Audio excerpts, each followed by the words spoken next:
And in today's episode, we sit down with an inspiring entrepreneur from Byron Bay who is redefining what it means to build a thriving business with purpose.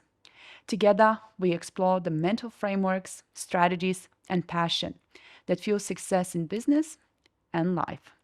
This conversation promises to leave you feeling inspired and ready to take on your new challenge. Let's welcome Caina. Hi, Caina. Hello. I'm very glad you came today to my podcast. Yes, I'm happy to be here.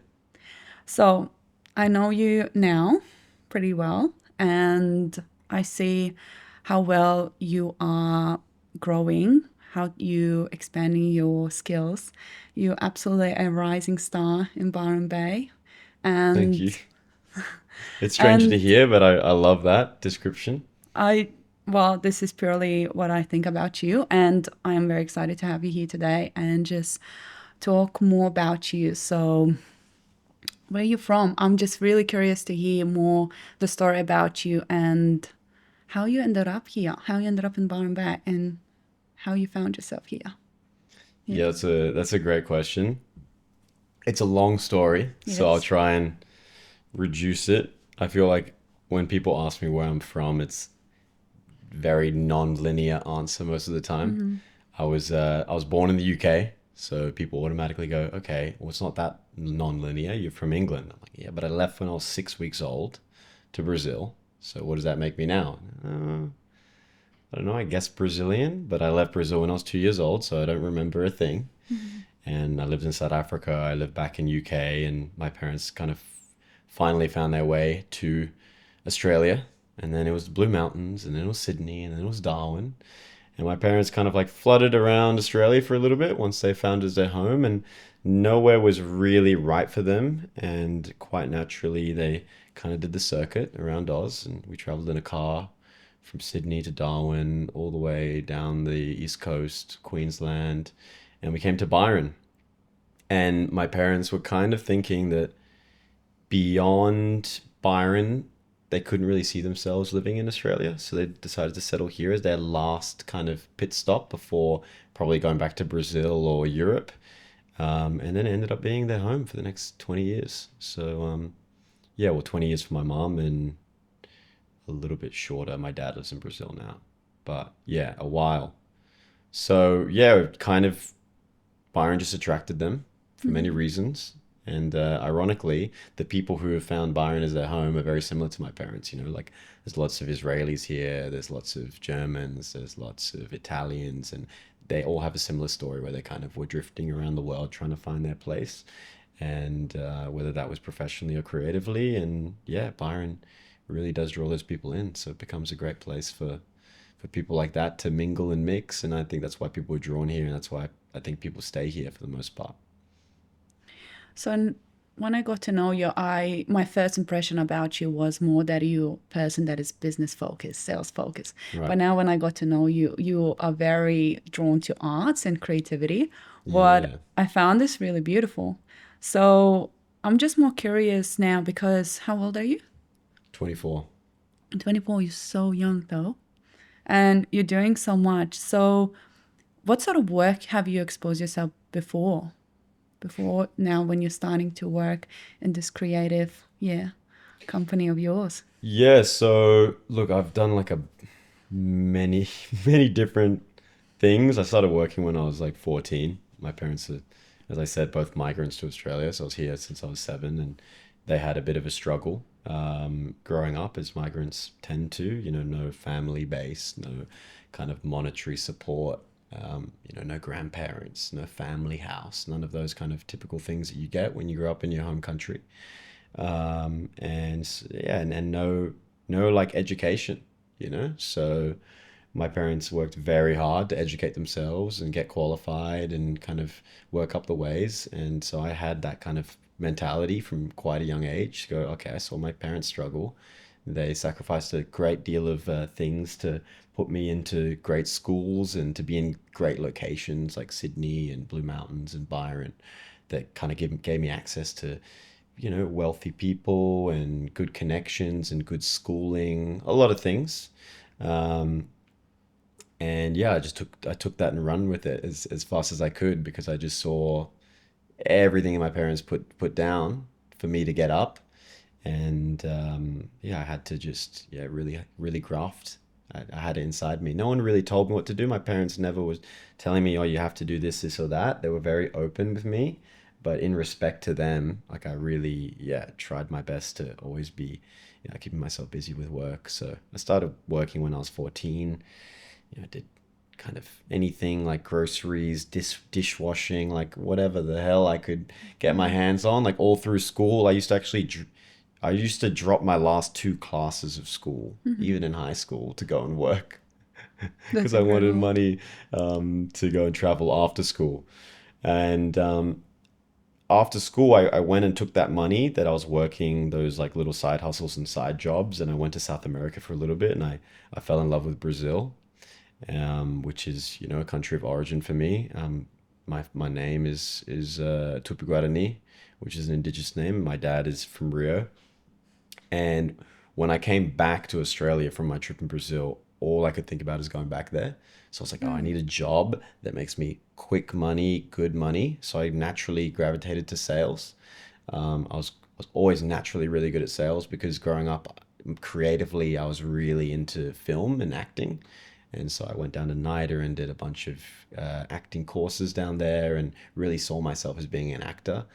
But it was such a distant goal, and I wasn't really believing in myself enough with how competitive that world is and having no connection to that world. And it's not like my parents know these producers and directors. People get their Yeah. easy way in, and I guess that just limited me a little bit. But I took that acting skill, like that chameleon like character that I can kind of change myself to suit an environment, and I can adapt to different energies, and I can kind of conjure up characters within myself to get myself out of dangerous situations and things like that. So I really use that skill, that creative skill of acting, to get into sales and be quite successful in that industry.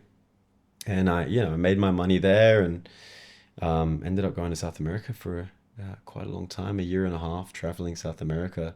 And that's where I really like stepped out of the business world because I'd been doing it for 3.5 years and saw, okay, like a little bit more vision from above and go, okay, well, I'm missing that creativeness that I was really Yeah. born to do and be.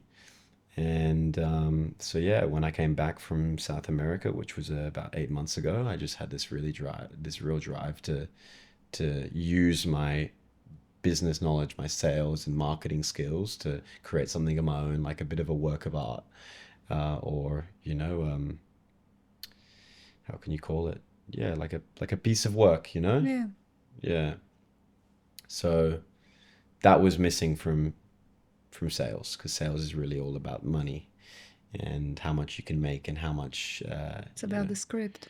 yeah, It's very scripted. exactly as well. So I still love it and everything that it's given me. It's given me all the skills to be able to communicate with people in a very professional way and talk to many different types of people. I sold a great deal of products like batteries, solar systems, you know, Yeah. finance, money, literally Yeah. sold money. So yeah, I definitely learned a lot about business and a lot about how to interact with professionals.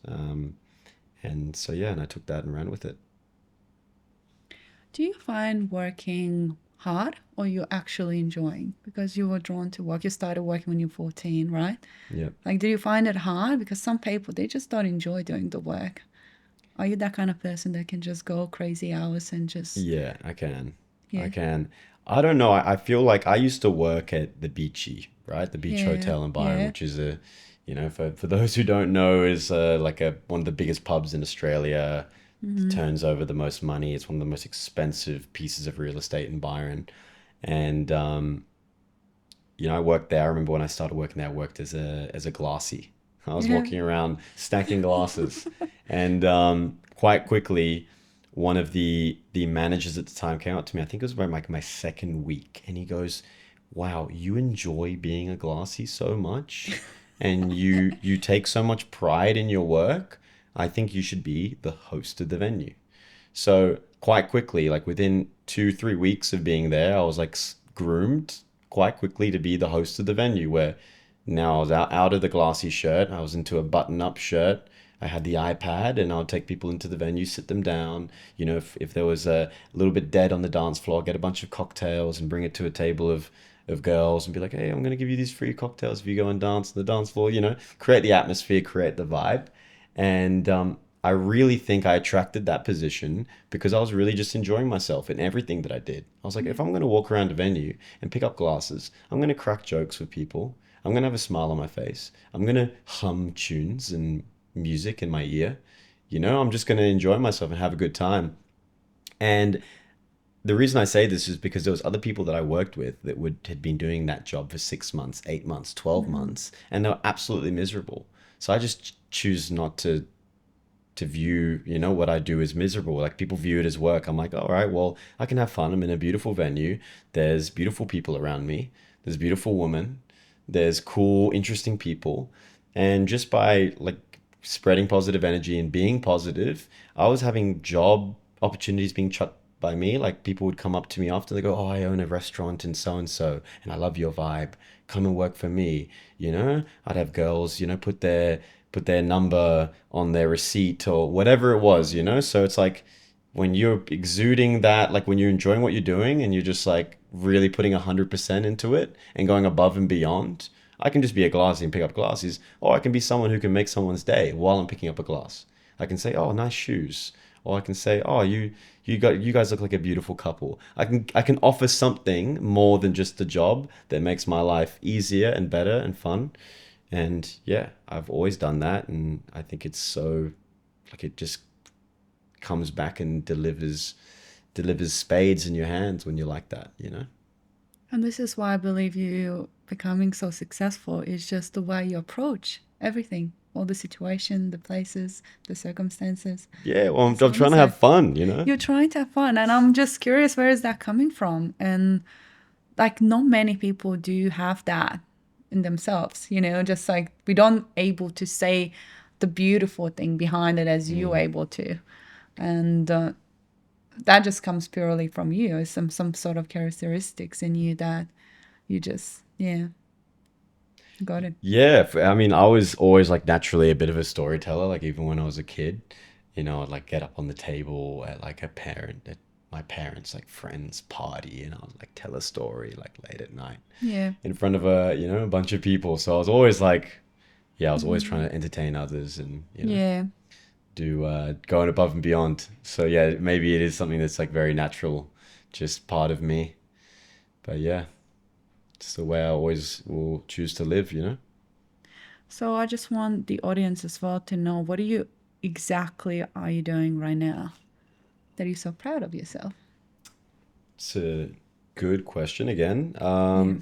So look, I came back to Byron and quickly got back into sales Yeah. because I didn't have a lot of money coming back from Brazil and I wanted to make money fast. And so I got back into solar sales and then was actually, I guess you could say, headhunted or approached by another business that was doing finance.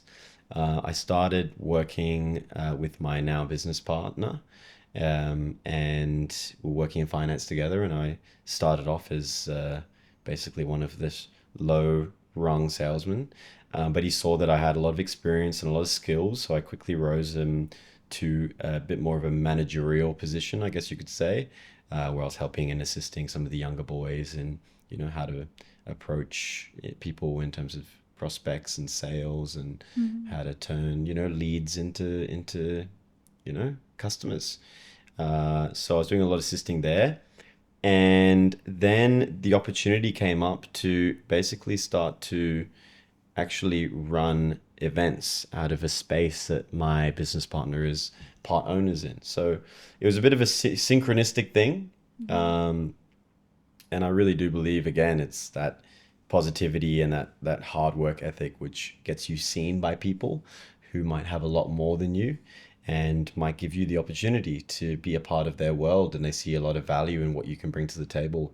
So yeah, I've always had this way of making things work for me in that sense, where I'm kind of, I guess, picked or chosen or selected to be part of a project that's, bigger than anything that I could have done myself, Mm. just due to the fact that just here to offer value, and I feel like people trust me. So yeah, I got this opportunity and I ran with it as fast as I could.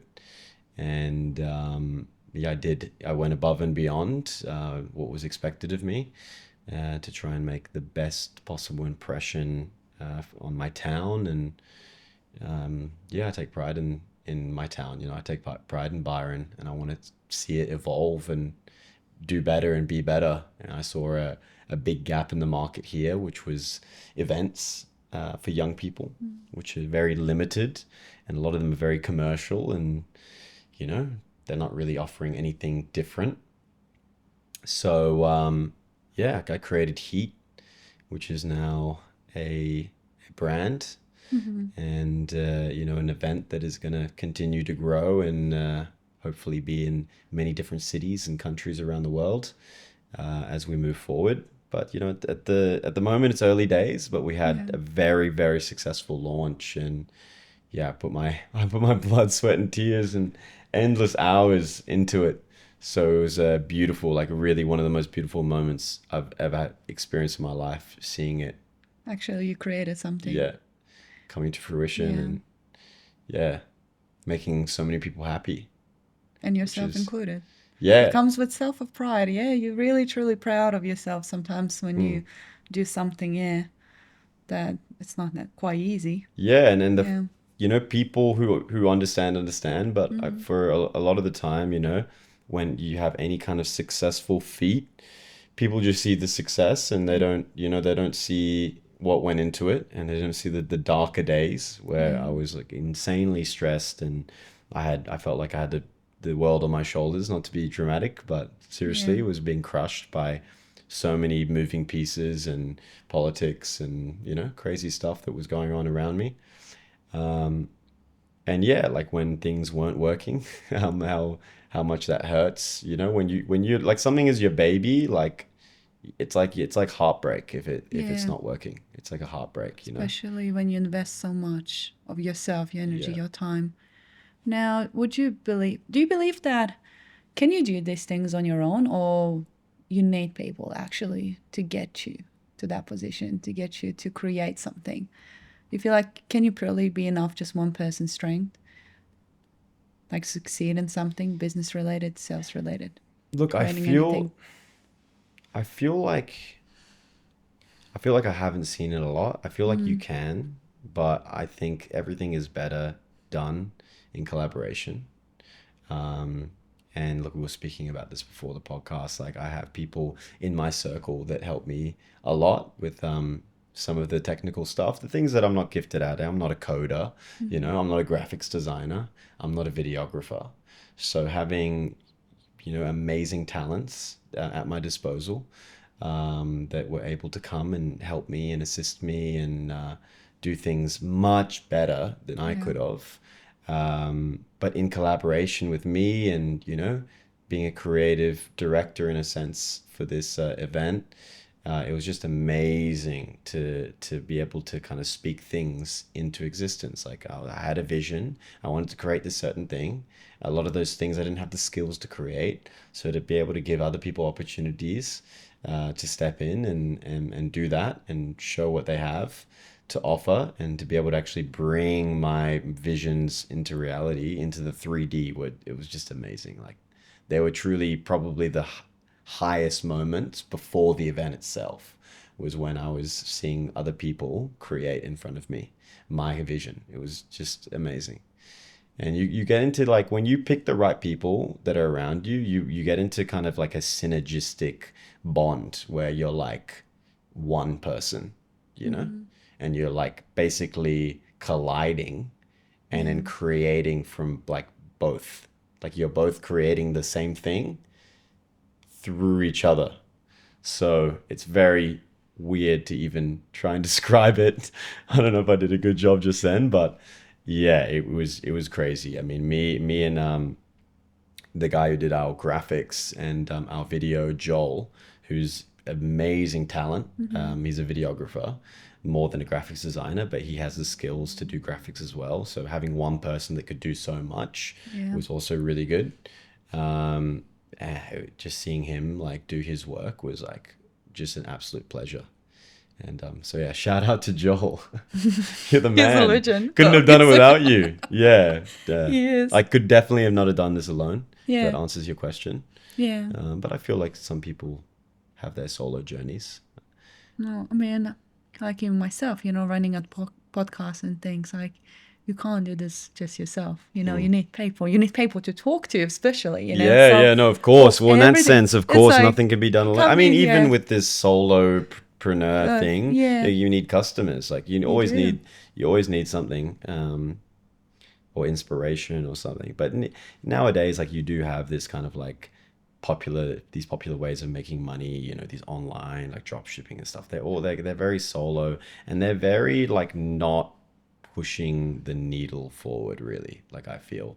And it's not to hate on anyone who's like making money in these like interesting new ways, but I mean even when you look at something like drop shipping or something, right, it's like you are an extension onto an already established business. You're leveraging Amazon, you're leveraging like these businesses that are already making money selling cheap products online. So now it's a question: have you ever done dropship? I haven't. No, you haven't. No, I haven't. did though. I have made money in very sneaky ways online, Yeah. so I know. I feel like you can't judge something until you've done it yourself. So I've had my sneaky little ways of making money online, and they were basically just adding onto an already existing market and just being kind of like a little almost like a Middleman, like a little flea just Yeah. nibbling at the tiger's coat. Yeah. You're not really pushing anything forward. You're not creating anything new. You're just basically trying to siphon money out of an existing market. So I've done that, and I did that to some success, and it brought me certain freedoms. So I don't regret doing it, but I also feel like because I've done it, I can now I have a good judgment on it as well, and go, that doesn't make you happy, and it's not really creation. You're not pushing the needle. You're not changing lives. You're just kind of getting by, and that's as much of the matrix as a 9 to 5 in my eyes. So it's just not for me. When I spoke with you the other day, we talked about leadership, and it seems like you're really, really good at it, and especially you're good on bringing people together. And I just want to know, is that something that comes from you, and you're just good at this, like being with people, running them around, bonding with them, or is that actually the skill that you can build? What would you say? Yeah, look, I think a certain percentage of everything that comes from someone is like nature, and a certain amount of it is nurture as well, or like a learned kind of skill or pattern.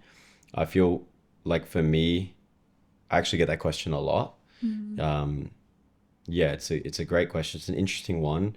I feel like it would probably be the fact that I've traveled so much as a young boy, and I was moved around a lot. When I say travel, it kind of makes it sound like fancy, but it was more moved, relocated, because I was literally pulled out of a school in South Africa and then put into a school in Sydney, then pulled out in England and Brazil and Darwin and Byron. So I went to, I think it was about 8 different schools growing up.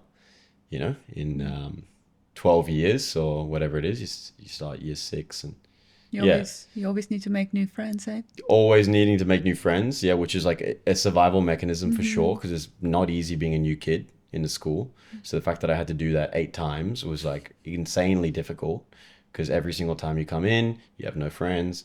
You're seen as weak, you're seen as vulnerable. People that have a weak mentality towards life will pick on you to make themselves feel better, because you're an easy target. No one can defend you. So yeah, you learn how to deal with, weak-minded people. You learn how to deal with bullies. You learn how to deal with people's insecurities, and you also learn how to climb out of that and climb out of those situations and make friends and make connections and, add value to people so that they can see why they should pick you as a friend. You know, it's a very crazy game. School was a crazy game. It's almost like a video game. It's like you start at level one and you're like, shit, I don't have any friends. I'm getting Yeah. bullied. All this stuff's happening. What kind of move can I do on the chessboard to get out of this? You know, I need to befriend someone that has some kind of protection. Yeah. Maybe maybe a Like, big jock. It was a whole strategy to it. So I became good at it. Like by the yeah. I think by the fifth school, I was pretty good at kind of gauging different people, and I started to kind of see the patterns, and I was kind of got to a new school. I'm like, oh, that guy's like Michael from my other school. He's exactly the same guy. He exists in the same kind of hierarchical position, and that guy's a bit like Jack or Fred or whoever. So I was able to kind of decipher how I should move within the space. And it sounds like very kind of a little bit like crazy, but that's just a reality. Like school was a survival game, and I learned how to survive, and I learned how to survive very well. And I feel like that's why I have the skill to connect to a lot of people. And it's the reason I have the skill to stay really calm under a lot of pressure, because I was always put in those situations where I was like, weaker, more vulnerable, alone, solo. And, so I really thrive in that now. That's like my biggest strength, I would say. I found this incredibly interesting because most of people, especially young children, they either hide or find their own circle, or very little that actually trying to make a change and adapt and get involved, which Mm, is that's what you did. yeah. Yeah. Hmm. But that's already, I think, comes from you, from the personality you are.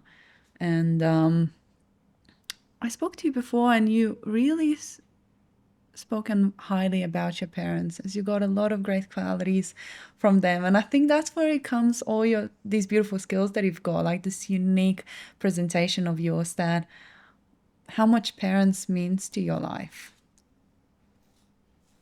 Yeah, that's a great question. And we did Mm. talk about this quite a lot. Yeah. No, my parents, they're everything for me, in terms of who I became. I've got like very polarized kind of parental figures in terms of their personality. My father is like very kind of, I guess, archetypally masculine and quite military. And, he comes from Brazil. He comes from a country that is, rough as guts. It's like, Hmm. it's a beautiful place, has a lot of culture and vibrance, but it's the jungle. It's a place of survival. It's a place of hustle. Everyone's a hustler in Brazil. Yeah, they are. Everyone's doing a million things, compared Hmm. to Australia, which a lot more kind of tame, and people are a lot more relaxed, and Hmm. oh, I'm okay just doing this for the rest of my life. Hmm. Brazil has this mentality of just always, wanting more and trying to escape, the system, that has caught so many people in poverty. So my dad grew up, yeah, in a very strange kind of reality that is so far from what Australians experience as life. And, to be fair, so did my mom. She grew up in South Africa. She ran away from home when she was 16. But she has this very flowy feminine soul, like, or even all like the traumas that my mom experienced, as a young woman. She was always able to maintain this very kind of feminine, soft shell, Hmm. So I feel like they're very polarizing, my parents, which is beautiful because I get like the best of both Hmm. worlds. And if I was more like my dad, it would throw me fully off balance, and if I was more like my mom, it would also throw me Yeah. fully off balance. So I feel like I've really drawn very strong skills and qualities from the both of them, and yeah, they have a profound impact on me, and I'm very proud of my parents, and yeah.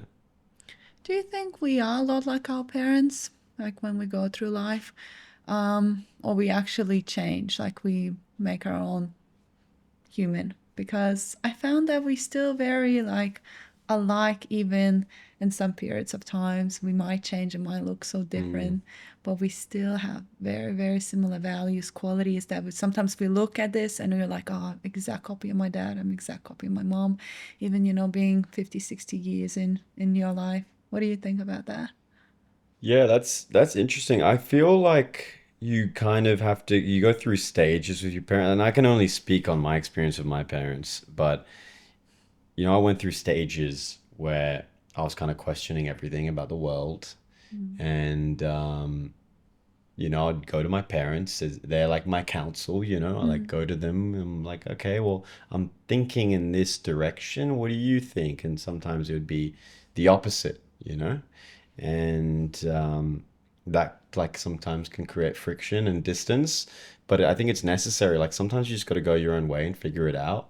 And sometimes you're dead wrong and you come back and you go, fuck, well, Dad, you were spot on there. But sometimes like your intuition and your instincts are spot on, and you need to clash sometimes with your parents to help them grow.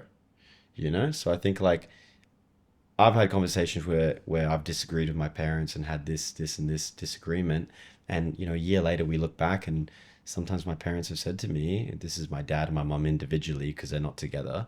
They've gone like, oh wow, that was a really big moment for me, and you were a necessity in my life to bring that to my attention for me to change and grow. So like sometimes as a son or daughter, like you really need to stick to what you believe, and what has been in your intuition, because you can actually make a big impact on your parents and help them to change.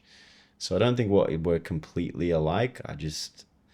I think that yeah, you definitely borrow values from your parents, especially if you're very close to them. But yeah, it's also necessary to go through those kind of ebbs and flows and those seasons where you take distance and you have disagreements, and you kind of stick to your guns, Yeah, as hard as it is. you have to. Well, you mentioned values, and I'm wondering what are your core values that you say I will never break them. I'm just gonna walk them Yeah, and die. it's funny because I wouldn't say that there's anything that I have as a value that I would never break, because Hmm. we're human and Yeah. sometimes you do break your values and it's really brutal, and it like if your values are strong, you know it's like a heartbreak again. It's one of those things where if you go against your values, it's like a bit of a heartbreak. It's painful. And I've definitely done that. I've definitely broken some of my values, and I'm not perfect, but I would say my main set of values would be holding integrity always. So speaking the truth and Hmm. saying things that are uncomfortable that I intuitively believe. Um, yeah.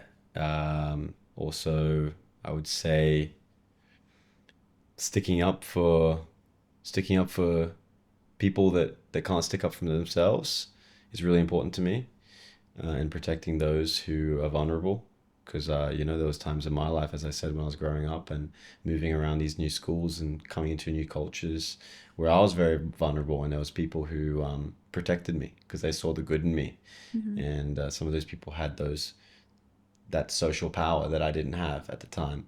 So I really value those people, and I've promised to do the same for others throughout my life, to as like a kind of a karmic debt Hmm. for the people who looked out for me. And yeah, I really feel a lot of um, passion and pride in doing that, and looking out for people.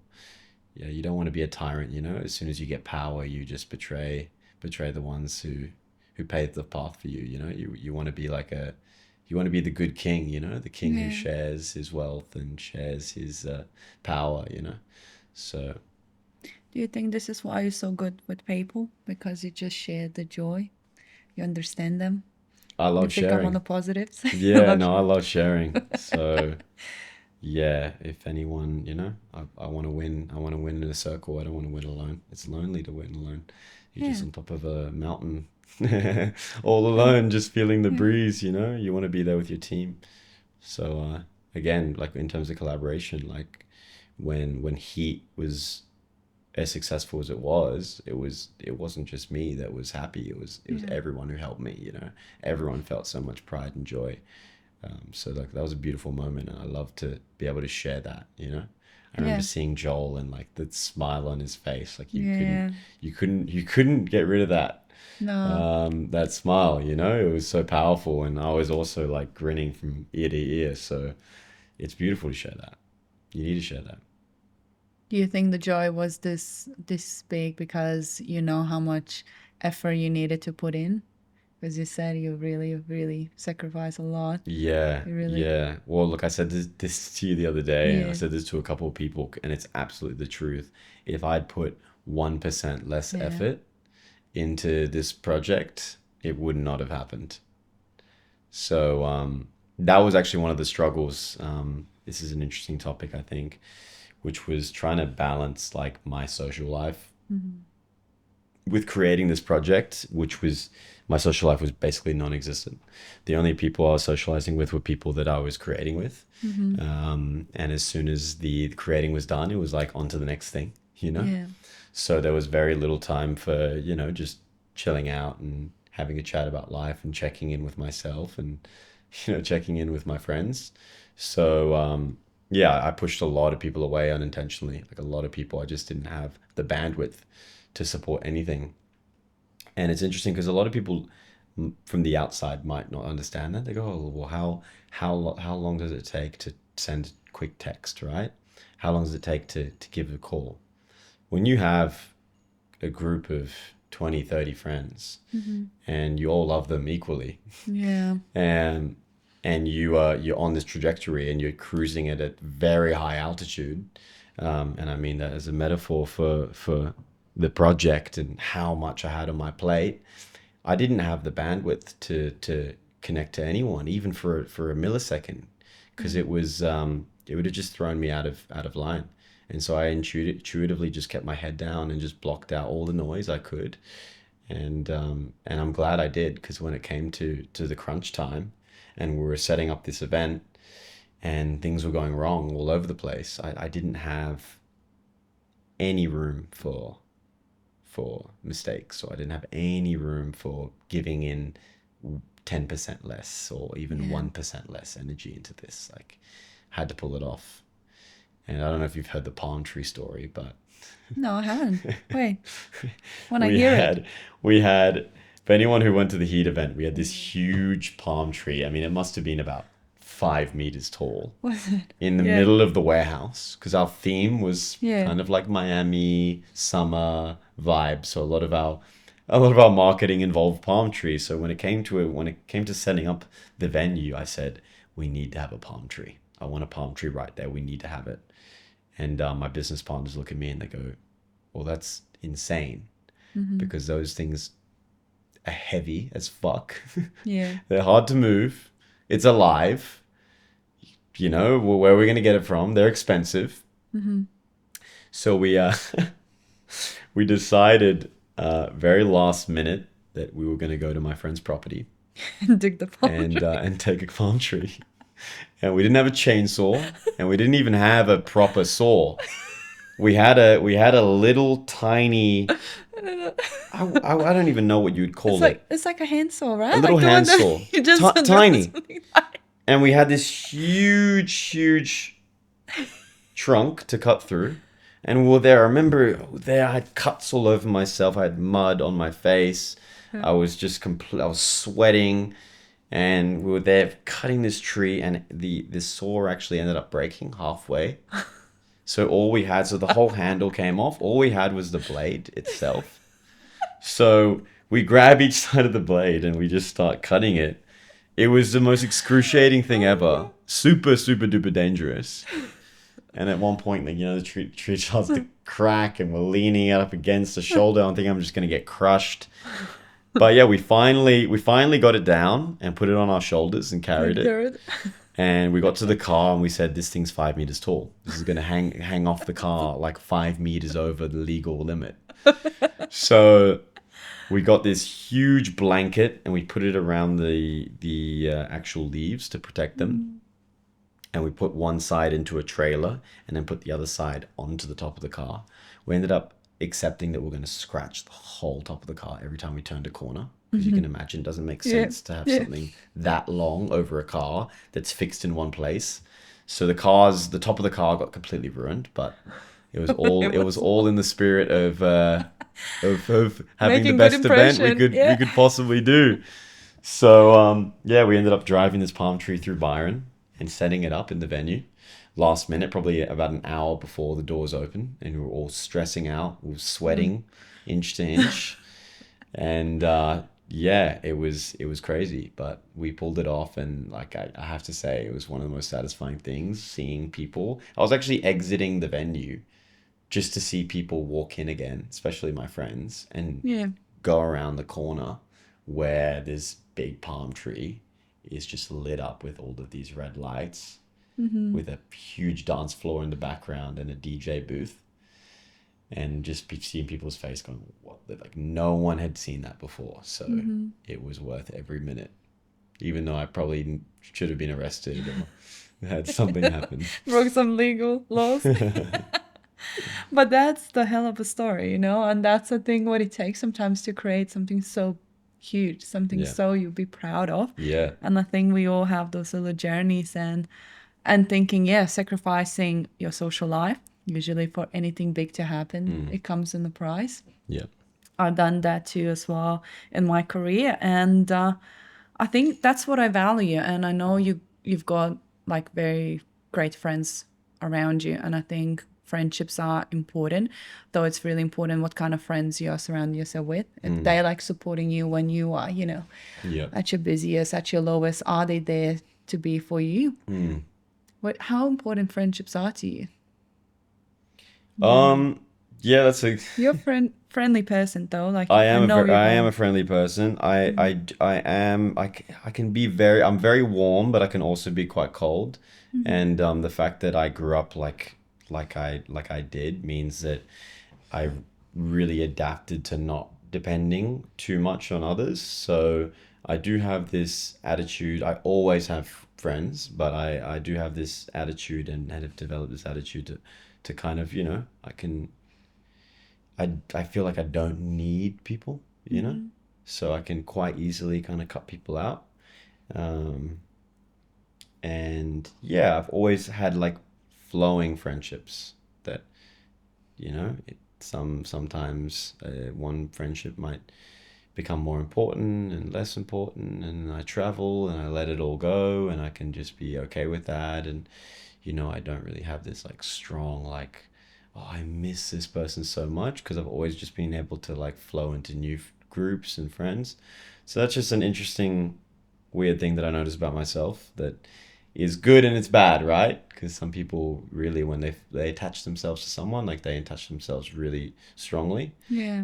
I don't have that as much. But that is healthy though. Yeah, You it don't want to doesn't mean the attach lust, yourself. the Yeah. love is But less, yeah, of towards course. someone. It just means that I just have a flowy attitude towards life, and I've adapted to being solo, and Hmm. being like lone wolf or whatever you want to say. And so yeah, I can kind of let it all go and just start new a lot. And that's how I've gone through life. Yeah.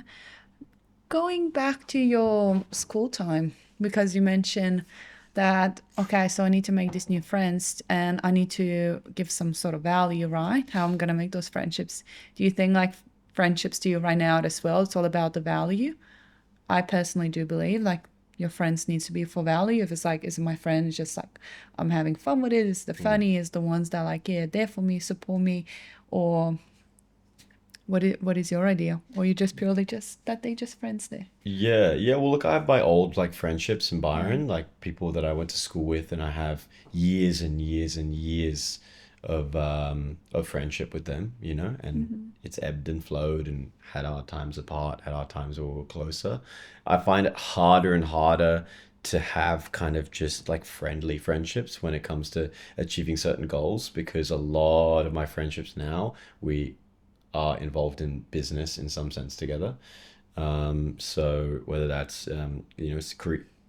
creatively with heat, whether that's promotion or events, and like some of my friends now are other event managers, other promoters, DJs, people that I'm working with. Um, and then on the creative side, the marketing side, videographers, graphics designers. So I've found now that it just like makes more sense to have friendships with people that I'm also working with, so that we have the time to do both, right? Like when you're so busy and you've got so much on your plate, you still need like heart to heart connections and people you trust and you that you can consult with. But if you're creating together, then it's beautiful because you can do both at the same time. If you allocate a certain part of your day to someone that you're just going to hang out with and just sit around and chat with, then it's very hard when you have deadlines to hit to Mm-hmm. see that as something that is moving things forward. Yeah. And that might be a little bit of a, for some people, like, oh wow, like it's not all like life isn't all about business, life isn't all about achieving goals, and that's very true. But when you're in those, I guess, seasons, you could say, of growth, you Yeah. do have to kind of put your, friendly friendships on the back burner a little bit. And those friends need to understand that. Like, I feel like that's a skill Mm. as well, to understand when people, it's not personal. No. I love Yeah. you just as much. I can not see you for a year. I love you just as much. But people need to learn in this life that it's not personal, when someone is really going for something, because you're just not the priority at the time. It doesn't mean they don't love you, and it doesn't mean that you're not valued. It's just at that moment, it's just not the right time it's not the right season for you guys to be close or whatever. Um, in terms of like when I do hang out with friends who are just more kind of like social friends, um, I love playing sports. So I'm like, look, if you want to hang out with me, let's play tennis together. So that means I'm Mm. doing two things at once. Or let's train together. So, with my schedule and the amount of shit that's on my plate, I'm like, well, I'm gonna find time for sport anyway, and I want to find time for my friends as well. So let's do the two in one, so that I'm kind of like getting two things done at the same time. Yeah. No, that's very efficient though. Yeah. And how important it is to you, like moving your body, doing the sports. Oh yeah. I Yeah. mean, it's really what like brings Yeah. me together when I'm like stressing and when Mm. I'm overthinking. I need to get out of my head sometimes and into my body. I love tennis for that because you have to focus on the ball. You Mm-hmm. can't like even blink because Yeah. as soon as you take your eye off the ball, you've lost the game. So that really takes you out of your brain and into your body. Um, and football's fun, but again, football, like, you can play for 90 minutes and touch the ball like for 1 or 2 minutes for the whole Yeah. game. So you still have the time within the game where you're not directly interacting with the ball or with the play, and you can kind of just get back into your head. So when I play a sport, Yeah.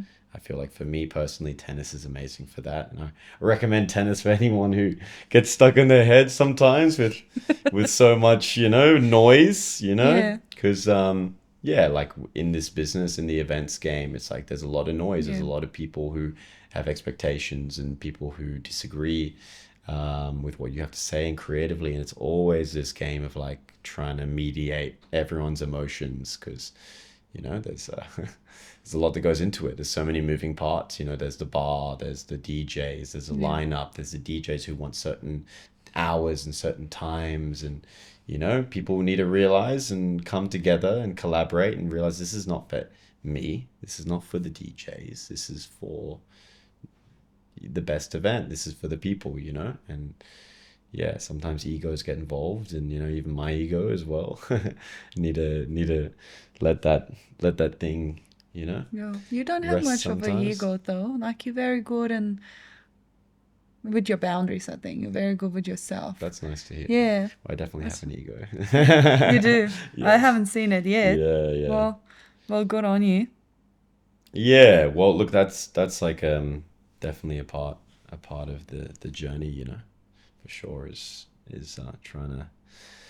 trying to utilize your ego and Mm. also trying to limit it at certain times. There's a place for it. Like there's a place for my ego, like it's for sure. Like in terms of achieving goals. I remember my business partner says like, I love how confident you are, but sometimes I think you're too confident. I But yeah. when things go well and you pull it off, then you can go, okay, well, let's talk now. I think confidence it is such a great thing to have. Um, I'm glad that you're wearing it very well, though. Like some people feel like ashamed of showing that little confidence, but Mm, I think confidence comes with braveness, and the braveness that you've been exposed yourself to like challenging situations, and you're not afraid to, say the wrong thing, do the wrong thing. right. That's where the confidence comes from because you've done it many times. Yeah, So for that's sure. what usually people don't understand. Yeah, not afraid to show yourself up there.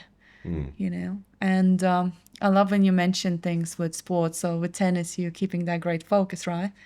Do you do any other meditations? So keep your mind calm because your job is very chaotic from the sound of it. Yeah. Or not really. Yeah, look, I do the classic, trendy things like the ice bath and Mm-hmm. a little bit of breath work here and there. They're not like a super duper important take it or leave it. If you don't do it, you're not going to be successful kind of thing. But yeah, they did definitely have their place, and I like those practices. Mm-hmm. I've been kind of like taking up a new sport. In the last 3 years, I've taken up a new sport every year. So it's just like one of those, I guess, challenge things. It's also an ego thing as well. It's good for your ego. I started tennis this year. Mm-hmm. Last year, I was doing futsal and beach tennis. So those were another two games that were like quite new for me. I mean, I played a lot of football, but futsal, like playing futsal in Brazil, was like it was like a different game, and it was a different level. Mm-hmm. So I got good quick, but the start, you're rubbish. You're Yeah. absolutely rubbish. I Well, we remember. all are at the start. Yeah, so tennis was like a Mm. massive one for me this year because I was like, okay, I played beach tennis. Tennis is going to be similar. I got good at beach tennis. I'm going to be good at tennis. I started it and I was just like getting absolutely destroyed Mm-hmm. at social tennis.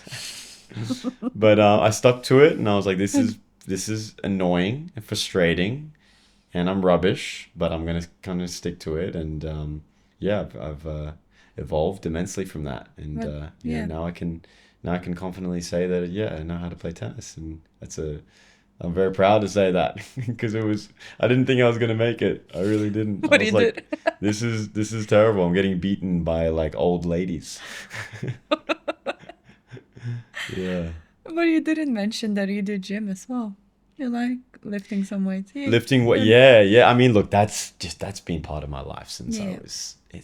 since I was like 14, 15, and a Yeah. big part of my confidence as well. Like that came from like the high school thing, and dealing with moving around so much. I was like really like, okay, well, I'm gonna have to fortify myself and make myself and defend myself. So yeah, I got in the gym very young, and my dad was a big part of that. He's very athletic. My mom's also very athletic. She was a netball player, swimmer, scuba diver. Um, my father did Muay Thai, MMA, Jiu-Jitsu, football. So very sporty family, very fit family. My uncle is a tennis player. My other uncle was a runner. So I yeah definitely had that kind of good foundation from people that I really respected. Um, and yeah, I fell in love with the gym probably from 15 onwards, and that was a really big part of my life, and also a bit of a meditation in itself. I think Yeah. for a lot of people, and it was definitely a meditation for me. Before I did like breath work and ice baths and things like that. I use gym as my meditation, and it still is. It is a meditation in progress. So you keep on counting, keep it repeating, kind Yeah, of flow into it. I always found a lot of peace in my mind after for each sure. lift. The head gets clear and you feel so much better afterwards. And I think that just benefits in everything you do in life. Yeah, I think that's when you get like calmness and open space for the creativity yeah, to and come out. yeah, for sure. And the weightlifting game is much more mental than I think it is physical, to be honest. I mean, when you're doing traditional weightlifting, it really is a mental game. Like you get to a limit where there's so much discomfort that you don't think you could possibly lift another rep, and the people that separate the what separates the people that can like really get to those next levels Yeah. of weightlifting and the people who don't is that mental barrier that you pierce through, and when you've done it, Yeah. to just do another rep or do another set or whatever it is. and beat your personal best. It's like it's this thing in your brain that you have to break, this circuitry that's telling you not to lift the weight and you do it anyway. Like that is definitely a skill, Yeah. and it can be developed, and you can use that skill in life, in business, and in relationships anywhere, you know. It's always about the opportunity, I believe. So you never put the limits on yourself, what's physical or anything in artistic way, business related. I mean, I used to be Olympian, you know. You never know how quickly you're gonna go. You sort of suspect that, oh, I'm gonna show this time, but you're always trying to do your best, and sometimes you get surprised because you don't know sometimes how far and how quick your body can move, you know. Mm. And I think as well, we often put those boundaries on ourselves because we always judge from the past rather to where we are right now and what we can be. Would you not agree with that? Yeah, that is very true. Yeah, because we always evolve, you know, so sometimes you don't know what you're capable of until you test those limits, you know. Mm. And testing those limits, you always have to really shut your brain down to see how much extra can you push there. Oh, for Yeah. sure. And that's how we evolve. That's how we get to the next level. Those Yeah. extra couple reps, you know, those extra couple steps. Not expecting anything, but just pushing to the end. Yeah, Yeah. 100%. It's the 100% I was talking about before. You know, if I Yeah. put in one less percent, Same. I don't feel like anything would have worked the way it did, and I don't think anything would have been achieved. So, you know, like 99% is never good enough. You know, No. you always have to give it 100%. And yeah, the gym, as generic as it is It helps. 100% helps with that. And I think it's a very good thing to take up. It's a low barrier of entry, you know, practice that yeah, can help anyone. I think it definitely helped me in my journey. So now, what would you say? Because you are this open person, you are so social, you're good with people, you're not afraid of taking any challenges, great with leadership. What do you think most of the people are lacking? I personally think it's just because you're brave and you just stick with your guts and you go for it. But what would you give to people and advice to chase their dreams, you know, push those through those challenges, do Yeah. something, get out of 9 to 5, you know, job and yeah.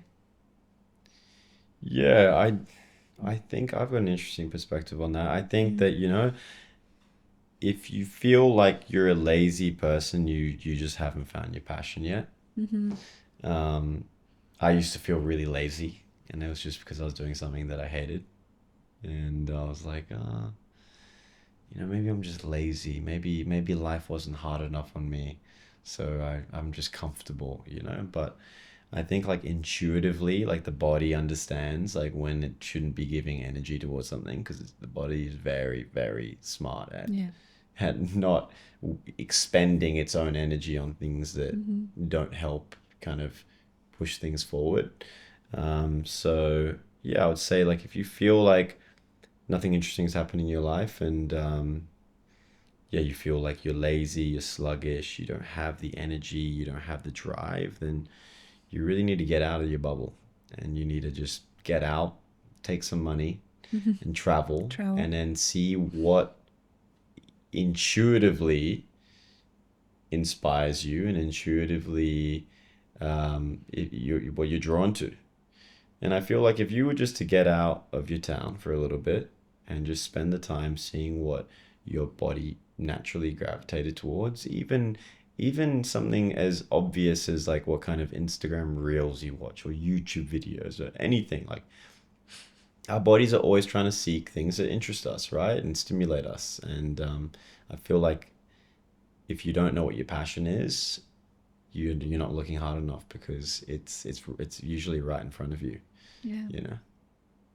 I really like that. I think that's what you do. You follow your intuition. And if we all do that, I think we all like we succeed, you know, we all Mm. achieved our dreams and yeah. But again, you have to work hard on You have to everything you work do. hard, You have of to work hard. course. It comes with the hard work as well. It doesn't come easy. Just follow the passion. It's the work comes along. Yeah, Yeah. Not everyone brave enough to do the work. that's right.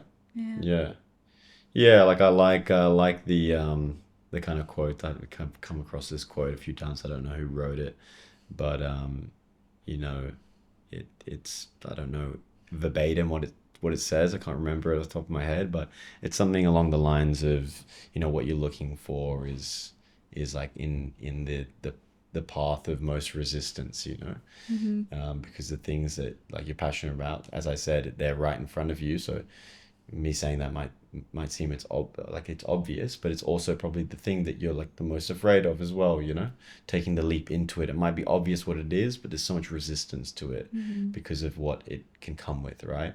Yeah. Going your own way, showing up for yourself, putting yourself out there, taking the risk, looking silly as well. It's easy to like look silly, or think that you're looking silly when you're trying to move the needle. Like when I was walking around Byron with flyers going, "Hey, would you like to come to my event?" Blah blah blah. In my head I was like, "What am I doing?" Like, this is like, people probably looking at me going like, "Oh my God, Caina, he's fallen off. He's like handing out flyers on the street."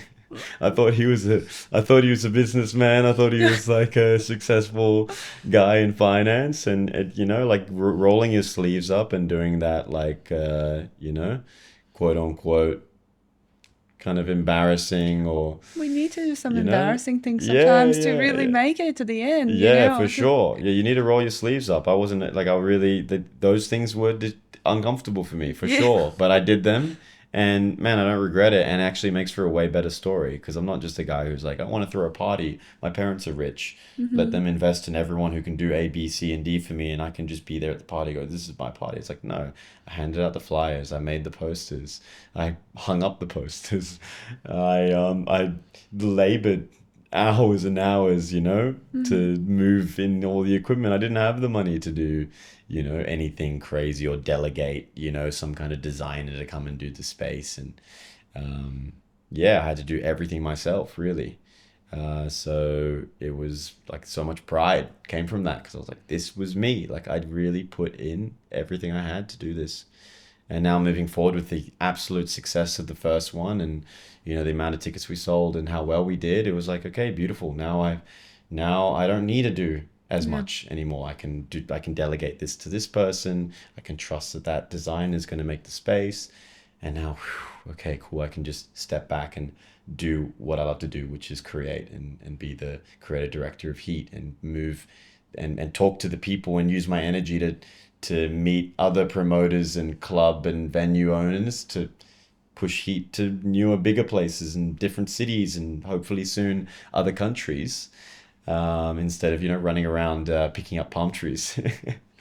I really, well, that's a great of a story, though. I really wondering if in 5 years' time we're gonna meet again. I'm surely gonna do a podcast with you and see where we are in 5 years' time. I think I no doubt we're gonna be great people, Hmm. but this is really, really curious. It's exciting. Thank you, Kaina, so much for today. No problem. I really enjoyed conversation. I really took quite a few tips from you, and I think a lot of people will too. So it was a pleasure to have you. Yeah, it was a pleasure being here. Thank you Thank so much for the opportunity. Thank you.